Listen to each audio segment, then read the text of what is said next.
الحمد لله نحمده ونستعينه ونستغفره ونؤمن به ونتوكل عليه ونعوذ بالله من شرور أنفسنا ومن سيئات أعمالنا من يهده الله فلا مضل له ومن يضلله فلا هادي له وأشهد أن لا إله إلا الله وحده لا شريك له وأشهد أن محمدا عبده ورسوله أما بعد فإن خير الحديث كتاب الله وخير الهدي هدي محمد صلى الله عليه وسلم وشر الأمور محدثاتها وكل محدثة بدعة وكل بدعة ضلالة وكل ضلالة في النار.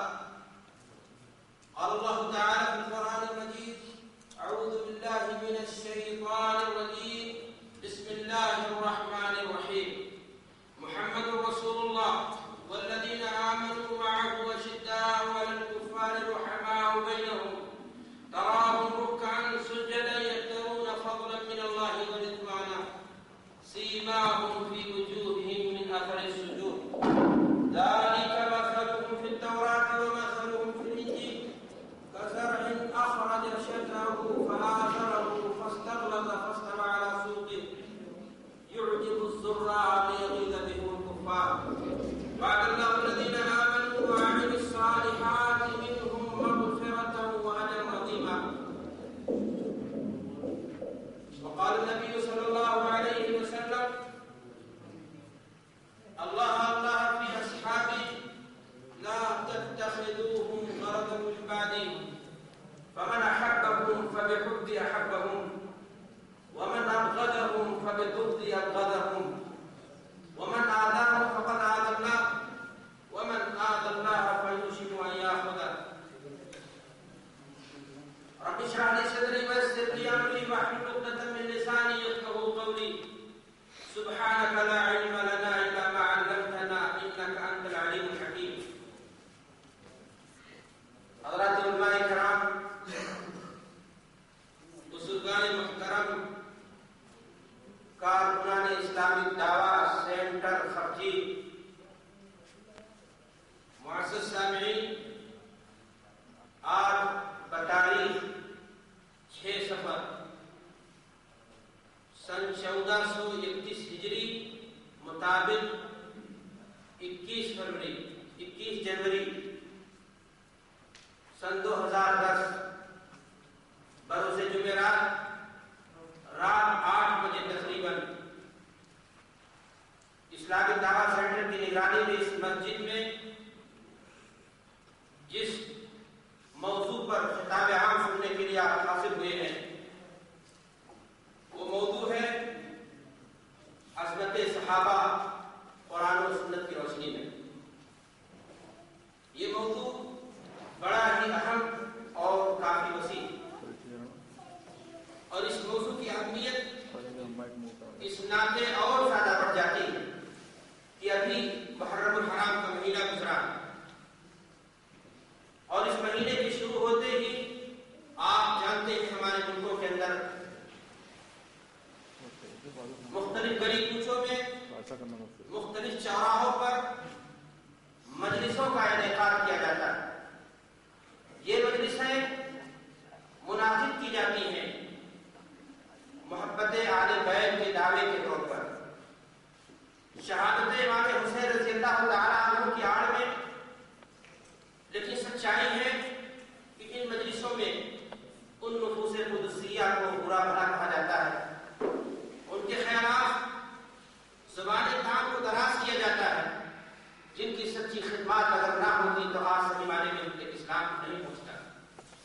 قابل مبارکباد ہے ہمارے بھائی شیخ ذاکر حفظہ اللہ اور ان کے متعاونین جنہوں نے وقت کی نزاکت کو سمجھتے ہوئے آج کی گفتگو کے لیے اس عنوان کو چنا.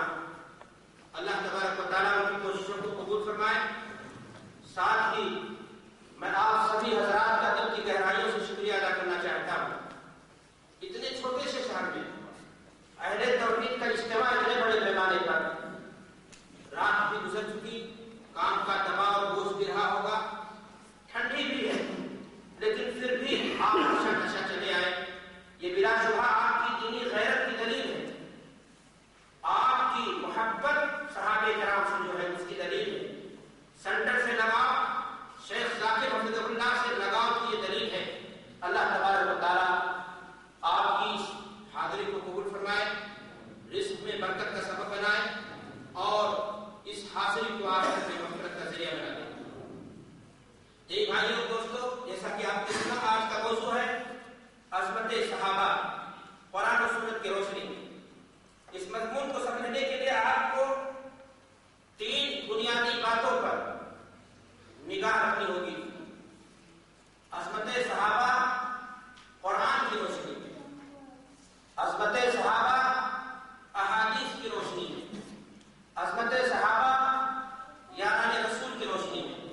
صحابہ کرام رضوان اللہ علیہم اجمعین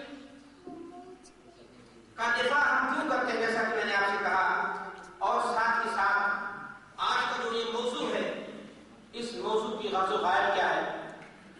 صحابہ کرام رضوان اللہ علیہم اجمعین کی شان میں گستاخیاں کرنے والے کون کون لوگ ہیں؟ میرے بھائی اور دوستو، میں اپنی بات کی شروعات کرتا ہوں کہ صحابی کسے کہتے ہیں۔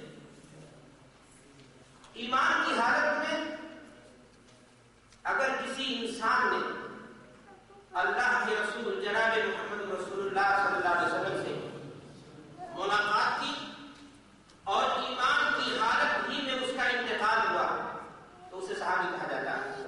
اور بلا شبہ شرف صحابیت اتنی بڑی چیز ہے کہ انسان دنیا کی ساری نعمتوں کو قربان کر کے اس مقام اور درجے کو حاصل نہیں کر سکتا۔ ان نگاہوں کی برابری، ان شخصیتوں کی برابری کیسے کی جا سکتی ہے جنہوں نے اپنی نگاہوں سے حضرت محمد رسول اللہ صلی اللہ علیہ وسلم کے چہرے انور کو دیکھا تھا، جن پر جہنم کی آگ حرام ہو گئی۔ میرے بھائی اور دوستوں، بلا شبہ ان کی خدمات بھی جو ہیں وہ اتنی بڑی ہیں کہ اس کی عشر عشیر کو ہم نہیں پہنچ سکتے۔ میں نے آپ سے کہا کہ صحابہ کرام رضوان اللہ علیہم اجمعین کے بارے میں ہمارا عقیدہ کیا ہے۔ امام اہل سنت صاحب طحاویہ رحمۃ اللہ علیہ نے صحابہ کرام رضوان اللہ علیہم اجمعین کے بارے میں اہل سنت کے عقیدے کو بیان کیا، جس کا خلاصہ یہ ہے کہ ہم اہل سنت تمام صحابہ کرام رضوان اللہ علیہم اجمعین سے بلا کسی استثناء کے محبت کرتے ہیں، ان کے محبت کو دین سمجھتے ہیں، ایمان سمجھتے ہیں، احسان سمجھتے ہیں۔ ان میں ہم کسی سے نفرت نہیں کرتے، کسی سے تبرہ نہیں کرتے، کسی سے دوست نہیں کرتے۔ ہم اس شخص سے گزرتے ہیں جو صحابہ کرام رضوان اللہ علیہم اجمعین میں سے کسی سے بغض رکھتا ہے۔ ہم اس شخص کو منافق سمجھتے ہیں، فاسق سمجھتے ہیں، جو اللہ کے رسول صلی اللہ علیہ وسلم کے صحابہ پر یا اللہ کے رسول صلی اللہ علیہ وسلم کے صحابہ کے بارے میں زبان کھولتا ہے، زبان تشریح کو دراز کرتا ہے۔ میرے بھائی اور دوستوں، ایک پوائنٹ اور بتانا چاہتا ہوں کہ ہم صحابہ کرام رضوان اللہ علیہم اجمعین کی جانب سے دفاع کیوں کرتے ہیں؟ قرآن نے ان کا دفاع کیا، اللہ کے رسول صلی اللہ علیہ وسلم کی احادیث نے ان کا دفاع کیا، خود اللہ کے رسول صلی اللہ علیہ وسلم کے ساتھیوں نے ان کا دفاع کیا۔ حضرات صحابہ کرام رضوان اللہ علیہم اجمعین اسلام کے لیے محسنین ہیں۔ اللہ کے رسول صلی اللہ علیہ وسلم اس امت کے درمیان وہ واسطہ، ان کی قربانیاں جو اسلام کے لیے ہیں وہ بہت عظیم ہے۔ فرض بنتا ہے ہمارا کہ ہم ان کی طرف سے کیا کریں؟ دفاع کریں۔